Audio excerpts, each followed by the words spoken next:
Bienvenidos a Conversaciones Globales. Soy Gisela Cossack, editora de Letras Libres. Conversaciones Globales es un proyecto de letras libres que busca llevar al escenario mundial las discusiones sobre temas más urgentes en este momento. Entre ellos, por supuesto, un tema importantísimo para la democracia, como es el feminismo. Más allá de las discrepancias dentro del feminismo, se puede acordar que los avances obtenidos en las democracias liberales están enfrentando un problema común, que es el auge de movimientos, gobiernos, opciones religiosas con carácter marcadamente autoritario y antifeminista. Tengo el gran placer de tener en esta conversación a Michelle Gama Leiva, que es la directora del Centro de Estudios Críticos de Género y Feminismos de la Universidad Iberoamericana, aquí en México, y a Mary Torras, profesora titular del Departamento de Filología Española, área de Teoría de la Literatura y Literatura Comparada. Forma parte del grupo de investigación Cuerpo y Textualidad, fue coordinadora del grado de Estudios Socioculturales de Género en la Universidad Autónoma de Barcelona, en Cataluña, España. Además, fue fundadora tanto del grupo de investigación como del grado de estudios, y con una larga trayectoria y publicaciones. Le doy la bienvenida además a dos colegas porque todas venimos del mundo de la literatura. Bueno, comienzo con, por supuesto, un tema absolutamente candente que no lo sabíamos cuando organizamos esta conversación, quién iba a ganar las elecciones en Estados Unidos. El país más poderoso del mundo no está preparado para una mujer presidenta. Trump le ha ganado a Hillary Clinton, dado el sistema indirecto de la democracia estadounidense, que se maneja por delegaciones, y en este momento le ganó a Kamala Harris también en el voto popular. Es decir, es una victoria por toda la regla. ¿Les parece que estamos ante una regresión del movimiento feminista internacional, una regresión dentro del movimiento feminista estadounidense? Mary. No sé, gracias. Bueno, ante todo, muchísimas gracias por la invitación. Para mí es un placer estar en Letras Libres, también acompañada con la doctora Michelle Gama, a quien estimo y admiro muchísimo. Ahora estoy en Barcelona, en Cataluña, España, pero hace muy poquito, todavía tengo jet lag, estaba en México y tuve la oportunidad de ver cómo funciona el centro que Michelle dirige y me pareció estupendo el trabajo que hace ella con sus colegas, con el alumnado. O sea, toda mi admiración y una felicidad enorme de volver a encontrarnos. No sé si no sabíamos quién iba a ganar las elecciones en Estados Unidos. No sé si no lo sabíamos o nos lo temíamos, Gisela. O nos lo temíamos porque vimos lo que pasó con Hillary, que obviamente no es intercambiable con Kamala Harris, pero sí, ambas comparten el hecho de ser mujer. Parecía que Hillary no ganó porque pues, tenían antipatía y Kamala pues, no ha ganado porque dicen, ¿por qué qué? Porque es negra. La cuestión es que ninguna de las dos ha conseguido ganar la presidencia de Estados Unidos y probablemente el hecho de que sean mujeres forma parte de los elementos que no solo, pero también han imposibilitado ese triunfo terrible, ¿no? El hecho de que no hayan podido ganar tendrá unas consecuencias obviamente, no solo en la política de Estados Unidos, de Norteamérica, sino en la política mundial, ¿no? Por ejemplo, cuestiones que en principio pues, parecieran que no tienen una conexión directa con los feminismos, pero yo creo que sí la tienen, como por ejemplo el cambio climático, la emergencia climática y el medio ambiente, ¿no? Puesto que Donald Trump, creo que ya en 2017 se retiró de las medidas, digamos, colectivas a propósito de proteger el planeta, pues se supone que tampoco ahora va a estar alineado en esa lucha, ¿no? Para mí esa lucha es una lucha feminista que que Donald Trump no va a tener, ¿no? No sé si es una regresión, es decir, no sé si el camino solo es de ida. Yo creo que los avances son más en zigzag, son más caleidoscópicos, no tengo una idea, no pienso los feminismos y los avances feministas como una especie de línea ascendente de progreso. Creo que hay luchas que tal vez, pues yo qué sé, en contextos europeos o en contextos occidentales creemos que están superadas y en otros contextos todavía se tienen que sostener y todavía hay que colocarlas en el centro de las agendas feministas, ¿no? Con lo cual pienso que si hay que pensar en las transformaciones, los cambios, si queremos llamarlo progresos feministas, hay que pensarlo en esa red y en ese calidoscopio. Lo que sí pienso, y si queréis entramos en detalles, tampoco ahora quiero monopolizar la palabra, es que obviamente las feministas, los feministas, les feministas, tendremos mucho que hacer, mucho que decir y mucho que revisar ante las políticas que ya existen y que vienen inmediatamente en el contexto de Estados Unidos también y en el mundo, por supuesto. Michelle. Gisela, yo también estoy muy agradecida por esta invitación y muy contenta de compartir este espacio con Mary, quien fue mi directora de tesis, y con quien comparto afectos y posturas, ¿no? Y creo que esto que ella dice, yo lo complementaría quizás pensando en feminismo siempre con ese, ¿no? No hay una sola forma de entender y de definir la lucha feminista, ¿no? Siempre es en plural. Y en ese mismo tenor me pregunto también si todavía está tan marcada la línea que divide la derecha y la izquierda, ¿no? Especialmente en Latinoamérica. Bueno, en Europa Mary hablará más a fondo de su contexto, pero yo en Latinoamérica yo ya no veo un binomio tan claro entre derecha e izquierda, ¿no? Y eso nos recuerda también pues, que no todo es blanco y negro, ni en el género, ni en la raza, ni en la clase, ni en las posturas políticas. Y en ese sentido, el asunto de la regresión tiene que ver con esos grises, ¿no? O sea, y también a veces es un paso para adelante, dos para atrás, uno para un lado, otro para el otro. Entonces creo que en ese sentido sí coincido con Mary en, en que es también esencialista pensar en el progreso como una línea recta, a futuro, ¿no?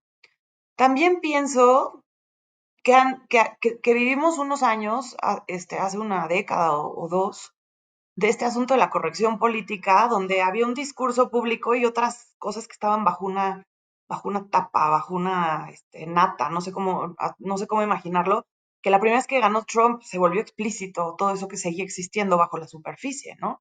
Hubo un presidente en Estados Unidos afrodescendiente, ¿no? Y después llega Trump a reivindicar un discurso que estaba ahí durmiendo o no público o no explícito, que ahorita sí se puede hacer explícito, ¿no? Y en ese sentido creo que también las mujeres ahí andábamos, ¿no? Las categorías de identidad liminales que difieren de la masculinidad hegemónica blanca occidental, pues estaban aprobadas en lo público, por así decirlo, y en lo privado, en las esferas más, no quiero decir de lo doméstico, pero quizás de los cuidados o de lo no público, de lo no explícito, ahí seguían latentes todas esas marcas de identidad, asumiéndose que hay unas que valen más que otras, ¿no? Aunque eso no se podía decir en público. Yo creo que hoy ya está más que público con cuando echaron para atrás Roe versus Wade y cuando Trump también separó familias a través de ICE. O sea, ya son cosas que parecían imposibles, ¿no? Que hasta nos causaban incredulidad. Yo creo que la misma campaña de Trump la primera vez nos causó risa, o por lo menos a mí sí, de cómo este millonario excéntrico se va a lanzar a la presidencia. Y ahora todo lo que ha hecho, validando, ¿no? El racismo, la misoginia, el clasismo, explícitamente. Ya no hay corrección política, ¿no? Entonces creo que ese cambio de lo vedado, ¿no? A lo público y a lo explícito ha sido muy relevante porque se contagia Latinoamérica, ¿no? Hoy vemos en TikTok, en Instagram, a jóvenes, a estudiantes de todas las clases sociales con discursos antigénero, llamándolo ideología de género, antifeministas. Es decir, es algo que va más allá de la esfera política, ¿no? Bueno, todo lo personal es político, obviamente, pero me refiero a estos actores que se mueven solamente en gobiernos, ¿no? En aparatos de Estado. O sea, es en nuestro día a día, nuestra cotidianidad ya está llena de politización, ¿no? Una politización que yo no recuerdo haber tenido a mis 18, 19 años cuando estudiaba la licenciatura, por ejemplo, ¿no? Y que ahora sí mis estudiantes asumen completamente y visceralmente, creo que eso también es importante, es un tema muy visceral, ¿no? Una postura o la otra. Entonces eso creo que es algo que ha cambiado mucho en la última década. Me pongo a pensar en esta masculinidad hegemónica, ¿no? Siguiendo también a lo que dice Mary, quién consume, cómo lo consume, volviendo también al asunto del medio ambiente, ¿no? Y, y creo que tiene que ver con eso, con el consumo. O sea, quiénes son sujetos que desean y quiénes son objetos de consumo desde estas masculinidades hegemónicas, ¿no? Que creo que es algo que hay que también poner al centro. Y pienso en que hubieron antecedentes, por lo menos en Latinoamérica. Yo pienso en la Revolución Cubana y en el Éxodo del Mariel, donde hubo muchas personas de la comunidad LGTBIQA+, en ese momento, identidades disidentes a la revolución, cuando pensaríamos que la izquierda era quizás el lugar donde estas identidades podían alinearse, y no fue así, ¿no? Entonces, regresando a este asunto de la derecha, la izquierda, quién se alinea con quién y demás, y esto de la maternidad también, y de darle hijos a la revolución, creo que tiene que ver con este asunto del consumo. O sea, más que de ser de derecha o de izquierda, es qué cuerpos se consumen y qué cuerpos los consumen, ¿no? Y para qué. Entonces creo que yo ahí dejaría esta primera intervención más, volcarnos más al consumo y a la masculinidad hegemónica que a la derecha o la izquierda, ¿no? Claro, pero habría, por ejemplo, que puntualizar que cuando se desagregan los sectores que votaron por Donald Trump, precisamente las masculinidades blancas, educadas, etcétera, etcétera, se inclinaron por Kamala Harris. Lo impresionante es que las masculinidades de personas sin estudios, así lo dice el país en su edición México y por supuesto en sus ediciones, que es, bueno, pues resulta ser que personas sin estudios, blancas, negras, hispanas, etcétera, asiáticas, se inclinaron por Trump. Quiere decir que más bien son las élites, como dijo Jair Bolsonaro cuando felicitó a Trump, las élites que cuestionan nuestros valores y creencias, y se refiere a las élites intelectuales de izquierda. Ahí hay algo muy interesante, más allá del problema izquierda y derecha, pues estoy completamente de acuerdo contigo en eso. Pero eh, voy a una pregunta que yo creo clave para el feminismo en este momento. Le estamos dejando el tema de la maternidad a las opciones conservadoras y autoritarias, porque cuando yo por ejemplo, que Nicolás Maduro, Vladimir Putin, Giorgia Meloni, Xi Jinping, todos ellos están pidiendo que las mujeres tengan hijos. Incluso en Rusia está prohibido promocionar hasta en redes sociales el hecho de no tener hijos. Por lo tanto, lo próximo es mujer que no tenga hijos va presa. Eso es una opción posible. ¿Eh?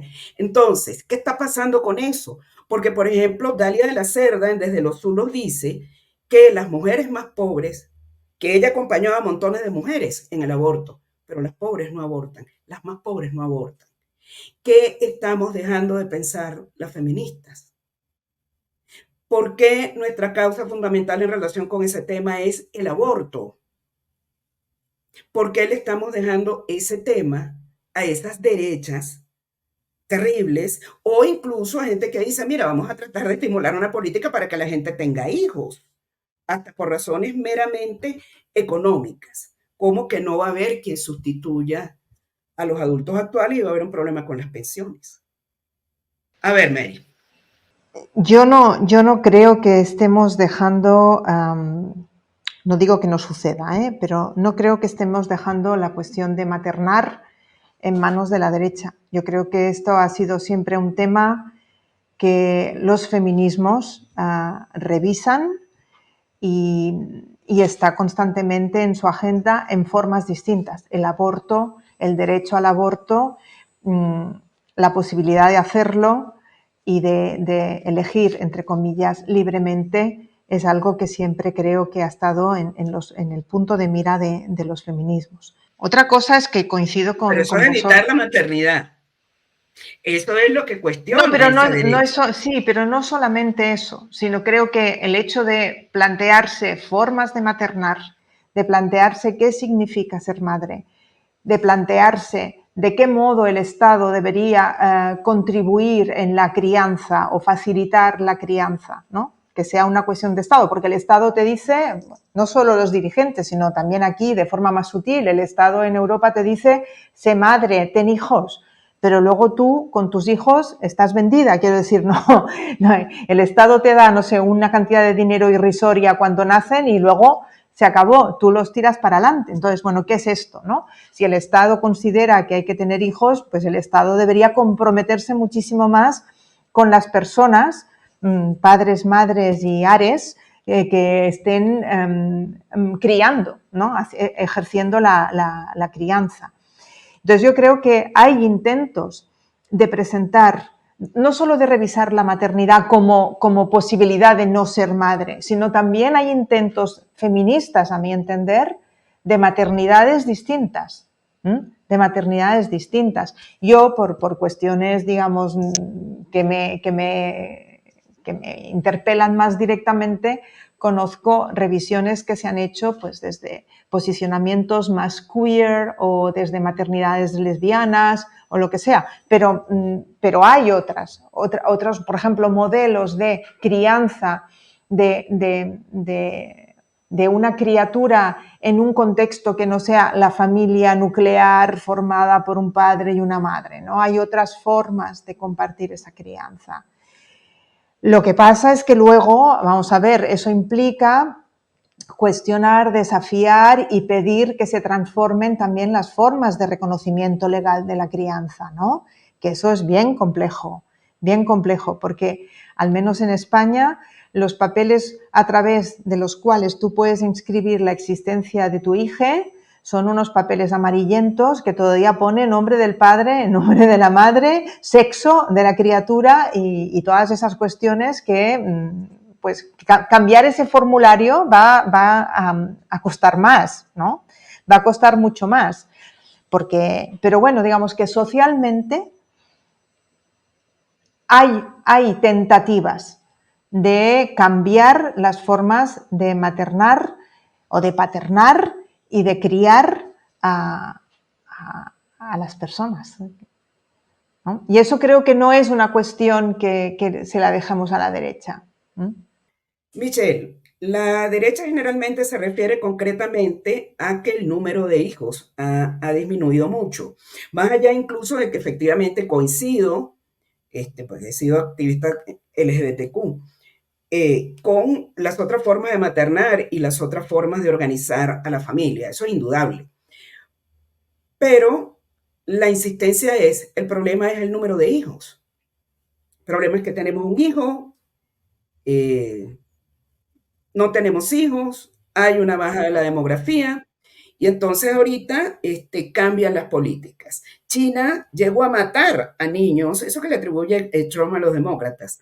Llegaron a matar niños, efectivamente, ya nacidos. Niñas, Y esa sobre decir, todo niñas. Sobre niñas. todo niñas ya nacidas. En la política de un solo hijo, ahora quieren 3. Por lo tanto, por ahí viene el y qué estímulo, que va a ser simple y llanamente una cuestión de persecución. Entonces, bueno, este discurso donde pareciera que dentro de la ética feminista no estamos discutiendo el hecho de tenemos que parir, tus hijos o algo así. Eso es un poco el ataque de la derecha. ¿Tú qué piensas, Michelle? Yo pienso que sí es un privilegio tener información, acceso a anticonceptivos y asumir decisiones sobre nuestras maternidades. Sí es un privilegio, hay que asumirlo como tal. Y es también el resultado de esa misma educación sexual que esa élite ultraconservadora de derechas quiere evitar, ¿no? Tenemos que estudiar más esa relación. A mí me pone muy nerviosa todo lo que parezca un feministómetro, ¿no? Quién es una buena feminista y una mala feminista, que si las madres no podemos ser feministas o que, en fin, o sea, a mí todo eso creo que me pone un poco nerviosa. Creo que mi entender del feminismo, de los feminismos no va por ahí. Yo creo que parte de nuestra lucha tiene que ver con la reescritura de roles y de mandatos, ¿no? Y resignificar el rol materno y paterno es algo que hacemos desde la teoría y desde nuestras vidas cotidianas, ¿no? Creo que México es un lugar muy particular en este momento, ¿no? O sea, la lucha al aborto está en un momento que nos causa mucha alegría, ¿no? A quienes hemos estado persiguiendo esa causa desde hace años. De la maternidad como elección siempre y como deseo y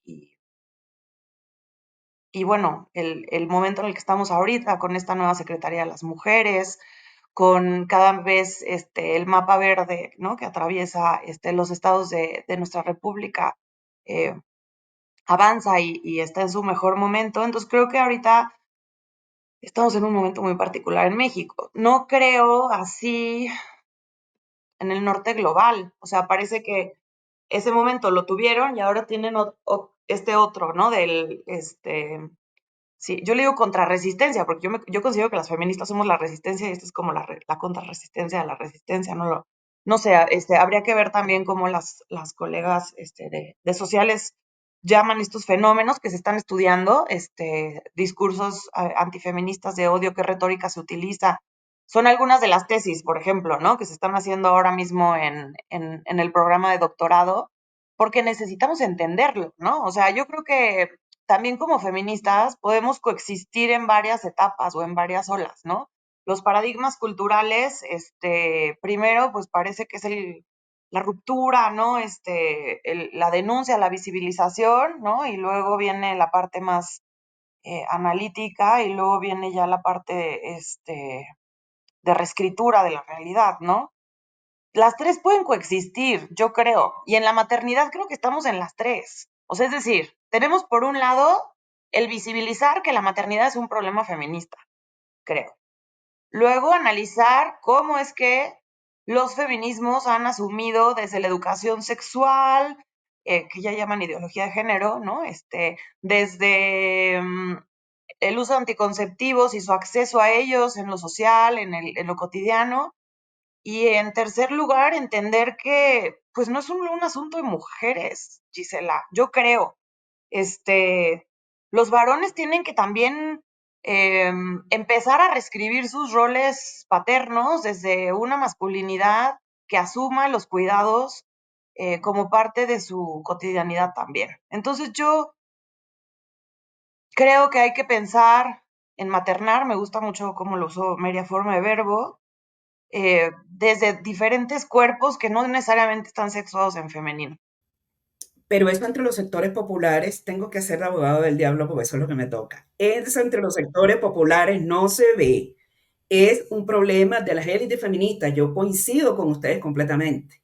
Pero hay un problema ahí que supo captar Donald Trump y están captando las derechas europeas que me parece muy grave y también los evangélicos. Ok, el feminismo decolonial es muy crítico, no solo el feminismo decolonial, pero digamos uno que está muy vigente en este momento. Muy críticos con el Estado Nacional y con la democracia liberal. Pero el Estado Nacional está vivo como marco de organización de las sociedades, por lo tanto no se puede dejar a un lado. ¿Qué rescatan ustedes de la democracia liberal de cara al feminismo? Está en crisis, está cuestionada. Eh, Trump es un cuestionamiento a la democracia liberal. Ni hablemos de Putin, de Nicolás Maduro, de Daniel Ortega, que no lo habíamos mencionado, y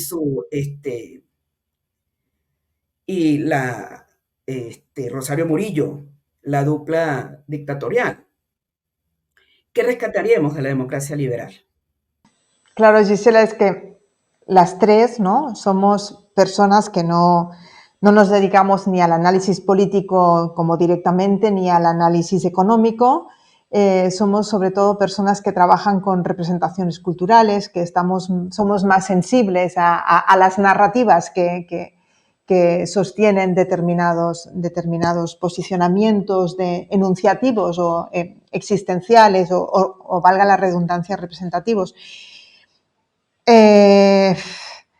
Obvio que está cuestionada la democracia liberal, ¿no? Si las dos democracias posibles que pueden existir es la directa o la liberal, pues estamos en una diatriba bastante difícil de solucionar, puesto que la democracia directa sirve justamente como, ¿no?, el voto sirve para fijar esa democracia liberal a través de la representación. Si no utilizamos la democracia liberal, entonces tendríamos que pensar que siempre hubiera como un voto asambleario de la comunidad. Sería precioso, pero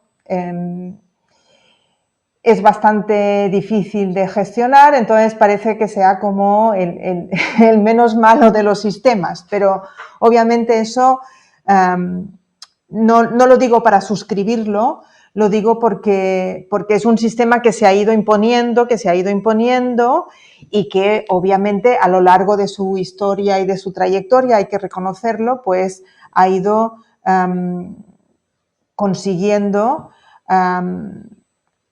triunfos, entre comillas, también democráticos, como la mayor representatividad, puesto que en un inicio el voto no era algo que pudiera ejercer cualquier persona en una comunidad, sino que era el voto de los privilegiados, y parece ser, porque no todavía se ha conseguido, que ese voto ahora sí que es más general, ¿no? Tenemos en la historia de los feminismos, mujeres o voces que estuvieron reclamando ese voto para las mujeres, pero ese voto se tiene que seguir reclamando para personas migrantes o que han migrado o personas que no. O sea, esto tenemos que seguir trabajándolo.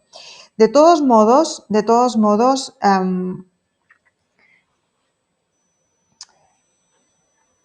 yo creo que ahora mismo, y me estoy saltando muchas cosas, pero quería hacer un reconocimiento también a esa democracia liberal en términos históricos y en términos de algo que las feministas o les feministas hemos estado intentando intervenir y intentando agenciar, ¿no?, otorgarnos agentividad desde ese marco democrático. Pero desde luego a mí lo que ahora mismo me preocupa desde el lugar en el que yo trabajo es hasta qué punto esos representantes, a través de operaciones que me parecen sumamente demagógicas, como es ya, para decirlo en breve y claro, la mentira directa, ¿no?, se están convirtiendo ya no en alguienes que están en el poder representando las personas que les han votado, que les hemos votado, sino que se instituyen casi como una oligarquía privilegiada que opera en beneficio propio. Yo creo que eso es terrible, ¿no? Y eso ahora se ve constantemente a través de los casos de corrupción, a través de las fake news, a través de las mentiras, a través de los debates políticos que año tras año, elecciones tras elecciones, al menos esta es mi sensación, se convierten en payasadas, es decir, retóricamente en falsos debates que se fundamentan en el insulto del otro, en la descalificación, en todo, ¿no?, todo menos lo que a mi juicio tendría que ser. Y tal vez ahora hablo y Hablo desde, para recoger lo que tú Gisela, has apuntado hace rato, pero que me parece muy interesante, hablo desde el privilegio de haber podido ser una persona instruida y que de algún modo he sido formada en la universidad y antes para tener, digamos, esa capacidad de lectura crítica de estos discursos. Porque parece ser que estos discursos están funcionando y están sacando unos beneficios en forma de votos por parte de según qué sectores. No necesariamente los que no están instruidos, a mi juicio, Michelle, recogiendo algo que tú has dicho de esa resistencia y contrarresistencia, a veces tengo la sensación, y quizá es una sensación optimista, no lo sé, que aquí hay también los últimos coletazos últimos entre comillas, pero coletazos, para decirlo así, de un sistema agónico, porque creo que en cierta medida algunos de los fundamentos del patriarcado, del cis heteropatriarcado blanco, están agonizando. Y cuando la bestia agoniza, muerde y sí, y sabe, se siente amenazada y ataca ferozmente todo, normal, también cualquier organismo intentando sobrevivir. Me encanta esa reflexión, Mary, perdón que te interrumpa, No, porque no, te adelante. quería compartir que la primera vicerrectora que tuvo esta universidad, Silvia Schmelkes, una vez para darme ánimos, cuando nos tocaba hacer toda la política institucional, ¿no? Y nos encontrábamos pues con obstáculos y demás, ella no decía que eran los últimos coletazos de la bestia, me encantó como lo dijo. Dijo, es que son los dolores de parto de de una nueva época, ¿no? El que tenga también ahí la metáfora de la maternidad me resulta interesante, pero pues es un poco la misma idea, ¿no? Quisiera precisar algo porque, por ejemplo, en Venezuela se perdió la democracia liberal. Yo prefiero estar 1000 veces en México o en España que en Venezuela. Y prefiero estar 1000 veces en México o en España que en Irán. Es decir, creo que un poco de lo que se trata es, bueno, mira, resulta que nosotros, la gente que trabaja con ideas, con cultura, con representaciones, que escribe, que crea, etcétera, etcétera, eh, sin duda estamos mucho mejor en este contexto que en otro, pero además no solamente nosotras. Eh, es decir, lo que un poco quería preguntar, más allá de las cuestiones de democracia directa, es las alternativas actuales a la democracia liberal son Venezuela, Irán, Rusia o la India o China. Entonces, digamos, por eso lo digo desde la perspectiva del Estado Nacional, ¿ok? Porque realmente a mí, como se perdió la democracia en mi país, ¿ok? Yo sé lo que es perder eso. Y perder eso es trágico, es una cosa espantosa, que yo no se la deseo ni a España ni a México, con todo y que México sea una democracia híbrida, con todo y lo que acaba de pasar en Valencia con la Dana, etc. No se lo deseo a nadie. Un poco lo decía desde esa perspectiva, ¿no? Si había algo que rescatar. Yo rescato las políticas públicas, Gisela, ¿no? Como a lo mejor, pues toda la reflexión teórica con perspectiva de género, feminista, de inclusión, de búsqueda de igualdad sustantiva, ¿no? Que se queda un poco a veces en la academia o sí se ha logrado traducir en políticas públicas, ¿no? Que cambian la vida de las personas. La garantía de los derechos fundamentales, de las libertades, ¿no? Otra cosa es que luego discutamos si son tan garantizadas y si son tan fundamentales, si las fundamentales están tan respetadas para todo el mundo. No, Para y todo si el es el mundo. mejor mundo posible, yo creo que como feministas no podemos aceptar que el mejor mundo posible sea Sí, ese. Tiene que desde haber luego que no. otro, ¿no? Yo, Pero otra digamos que cosa que esto, veo perdón. positiva, perdón, Mary, adelante. No. Digo que en cualquier caso estos derechos fundamentales, estas libertades de expresión, de movimiento, etcétera, etcétera, están en las agendas, digamos, de las democracias liberales, ¿no? Luego estoy contigo, Gisela, completamente, es decir, claro que somos críticas con las concreciones, ¿no? Contextuales de esas cuestiones. Yo me lo llevaría al asunto de la cultura, porque coincido con Mary que es más nuestro, como, pues donde estamos insertadas nuestras investigaciones es más bien en el ámbito de la cultura. Y creo que ahí también ha habido avances importantes en términos críticos, ¿no? El rango de representación, ¿no?, que existe ya en la actualidad es muy diferente al de hace 5, 10, 20, 30 años, ¿no? Y esos referentes de las narrativas culturales, de las representaciones culturales que consumimos, son con las que nos construimos, ¿no? Con esos referentes. Entonces, citando a Shilmenbe, este filósofo sudafricano, que ahora las batallas, más que ser batallas materiales, son batallas de representación, que lo creo. Y Trump es un ejemplo muy, muy importante de esas batallas de representación, de quién tiene la narrativa, ¿no?, protagónica, sea verdad o no, eso ya dejó de ser importante, pero quién tiene el protagonismo de la narrativa, ¿no? Y creo que eso es algo que podemos decir que ha cambiado y que ya se exige rango en representación. Y eso creo que está muy bien en términos de lo que consumimos en productos culturales, y eso supera las élites también, ¿no? Y creo que eso está bien. Que claro, aquí en México seguimos teniendo en los canales libres las telenovelas que son el estereotipo del estereotipo del estereotipo, en donde todo es blanco y negro, el que actúa bien termina bien, el que actúa mal acaba mal. O sea, no hay esa complejidad, esos grises, ¿no?, de los que hablaba quizás al principio del diálogo, pero cada vez más creo que hay ya representaciones culturales con más rango y con más diversidad. Creo que eso también ha sido algo que ha sucedido en esas democracias liberales de las que hablabas.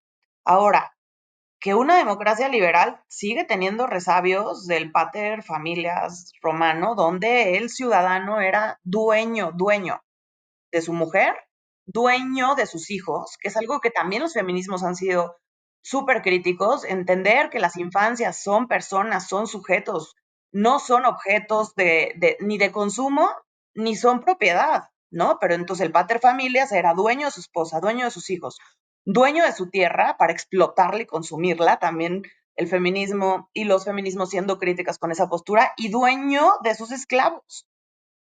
Entonces, aunque sí hay un rango que se abre con las democracias liberales, sigue siendo un resabio de esa configuración, y creo que no hay que olvidar. Bien, miren, para cerrar, eh, las solidaridades automáticas pueden socavar las banderas democráticas del feminismo. Voy a pensar en casos trágicos. Yo me he quejado y he escrito por los medios que puedo sobre el hecho de la indiferencia del feminismo con las venezolanas, este, el ninguneo, para decirlo en criollo, a alguien como María Corina Machado, a la que se le dice de ultraderecha, etcétera, etcétera, etcétera. Eso no es cierto, yo jamás apoyaría a una persona así. Una líder que simplemente es una demócrata liberal y que no ha requerido de ningún varón para llegar a ese liderazgo. Ese liderazgo lo logró contra los varones, tanto los varones de un lado como los de otro. Sin embargo, hay indiferencia hacia nosotros, hay indiferencia hacia nosotras, nosotres, hacia las venezolanas, hacia las cubanas, hacia las nicaragüenses, hacia las iraníes, hacia las afganas. Es decir, mucho más éxito tuvo el video de las tesis en Chile, que no estoy diciendo que eso esté mal, ¿okay?, que estas banderas donde hay un poco, yo como que no hablo, no, pero es que, ay, la derechosa esa de Ana María Corina Machado, ay, es que uno no sabe, ay, es que, claro, una cantidad de cosas que socavan esas banderas democráticas. Te quisiera saber cómo lo ven ustedes, ¿no? Tal vez yo esté equivocada. No, no estás equivocada, creo, vamos. Y, por ejemplo, respecto a África, ¿no?, es un continente del qué posicionamientos feministas, ¿no?, qué cuestiones, digamos, africanas están en las agendas feministas, aparecen en las agendas feministas. Es un continente que tenemos absolutamente olvidado y del que sabemos poquísimas cosas, ¿no? Mira, Gisela, yo sé que nadie puede saber de todo ni tener el conocimiento profundo de todo. Entonces, una de las cosas que yo creo que es fundamental en los feminismos, y Michelle me ha oído decir eso muchas veces, es que los feminismos sean lugares de debate, de intercambio, que sean esos lugares de debate real, porque últimamente tenemos unos debates que tampoco son reales. O sea, el debate lo necesitamos. Los feminismos necesitamos el debate porque para cambiar, para transformar, es imprescindible el debate. Pero un debate real para mí es aquel debate que tú me hablas, me cuentas, yo te escucho, te cuento y nos movemos de sitio. Si yo me voy a quedar atrincherada y cuando ya me canse, pues te voy a terminar insultando, como está pasando ahora en algunos debates a propósito de quién es el sujeto político de los feminismos, pues entonces yo creo que ya cuando llegamos a la descalificación y al insulto, no, ya no estamos debatiendo en absoluto. Yo creo que no vamos a estar de acuerdo, vamos a hacer focos, digamos, políticos en nuestras agendas en lugares distintos. Tenemos puntos ciegos, todo el mundo tenemos puntos ciegos. O sea, lo importante es que los feminismos sean y garanticen un territorio de intercambio, de debate, serio, en el sentido de comprometido y responsable, donde haya posibilidad de visibilizar todos estos otros casos para que desde los feminismos nos podamos posicionar.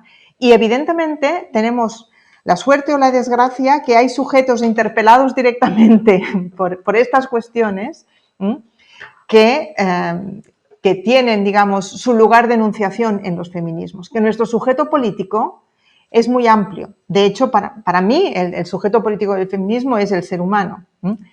Lo que pasa es que los feminismos son muy duros, porque a mí, como blanca, entrar en los debates feministas, me lleva a cuestionarme mis privilegios como blanca. Y a nadie le gusta que le digan que como blanca está, digamos, ejerciendo unos privilegios que están haciendo malvivir a una serie de comunidades, entre ellas de mujeres racializadas, ¿no? Porque mi raza es invisible y la de las otras es racializada, ¿no? Como si yo no tuviera raza, ¿no? O etnia. No sé si me estoy explicando. Yo creo que tenemos que estar en estas tensiones, que estas tensiones forman parte de nuestros discursos y que estas tensiones van a dar posibilidad de crear estado crítico, de pensamiento crítico y van a dar altavoz a estos casos que tú nos has puesto sobre la mesa y que obviamente, pues, digamos, creo que nos tenemos que sentir responsables de nuestra ignorancia. Venezuela todavía es un caso que yo conozco, pero ¿por qué lo conozco? Porque tengo vínculos con personas con las que hablo, ¿me entiendes? Irán lo desconozco mucho más. Yo, en otro caso será al revés, y entonces por eso es importante tener espacios donde debatir. Y quizá eso es como muy pedestre, pero no hay otra. Y en estos espacios crear alianzas desde la diferencia. Porque otra cosa, y con eso acabo y le doy la palabra a Mitch, que no quiero para nada manipular, ¿no? Me molesta soberanamente cuando alguien manda a callar a alguien desde un discurso de esencialidad y de experiencia. Tú calla porque tú no eres blanca, tú calla porque no eres lesbiana, tú calla porque no eres trans, tú calla porque tú no eres... No, yo necesito que el otro distinto hable para poder rebatirle, para poder puntualizarle, para poder entenderle, para poder dialogar con leotre. Porque si no... Claro, ahí para terminar con Michelle, claro, lo que pasa es que las solidaridades automáticas vienen, por ejemplo, de cosas como esta. Sumar y Podemos, en un momento dado, inmediatamente se cuadraron con Nicolás Maduro, ¿ok? En ese fraude espantoso. El caso de México, es la primera vez que hablo en público de esto, Claudia Sheinbaum se mantiene neutral y creo que efectivamente sí hay solidaridades automáticas detrás de eso. No hablo del caso de Venezuela, pongo el ejemplo del caso de Venezuela, no quiero irme hacia allá, simplemente hablo en general, que puede haber solidaridades automáticas dentro del feminismo. En América Latina, por ejemplo, Venezuela se conoce mucho más. Michelle, o Nicaragua, o Cuba. Sí, gracias, Gisela. Yo quería hablar de algo que he notado en los últimos años, de mi propio trabajo y de mis colegas. Creo que ha sido muy importante para las feministas que trabajamos en la academia y que somos blancas hacer un ejercicio de autorrevisión, que es muy feminista, ¿no? y rectificar, ¿no? Rectificar en prácticas en las que hemos caído, de las que venimos o que heredamos que se han caído en el pasado de extractivismo, de asistencialismo, de este asunto del Salvador, la Salvadora Blanca, ¿no? Yo creo que es un error decirle a las feministas musulmanas, a las feministas de Venezuela o a o las que se asumen feministas en África, por ejemplo, cómo ser feministas, porque yo lo sé. O sea, yo creo que eso es un error y es algo que tenemos que evitar. Yo creo que si definimos qué es lo que sí debería ser una feminista pues yo creo que perdimos todas. Pero yo he oído muchísimas críticas a Javier Milei, por ejemplo, que en su corto mandato, mucho más que lo que he escuchado de la revolución bolivariana dentro del feminismo. Ya, ok, o sea, y creo que ahí coincido con Mary, ¿no? Qué importante es construir espacios críticos de escucha. O sea, yo quiero escuchar qué me tienen que decir estas feministas, ¿no? Yo quiero escuchar, y es algo que justo lo tengo muy presente porque cuando inauguramos aquí el Centro de Género Ibero vino una conferencista, Belo Lid, que decía, el asunto es escucharnos. ¿No? Y creo que construir esos espacios de escucha es fundamental. O sea, yo quiero saber qué es lo que me tiene que decir esa mujer en Venezuela, ¿no? Porque si su postura es una u otra, está bien o está mal, creo que eso estorba en la construcción de las redes de escucha, ¿no? ¿Escucharías a una mujer que apoya a Milei? Pues yo creo que sí es importante entender, porque no sé hasta qué punto, si decimos esto es lo que está bien y esto es lo que está mal, creo que ya perdimos todas.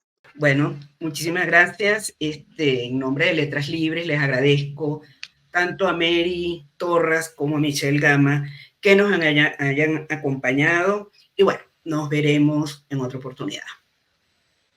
Muchas Gracias, gracias. Gisela.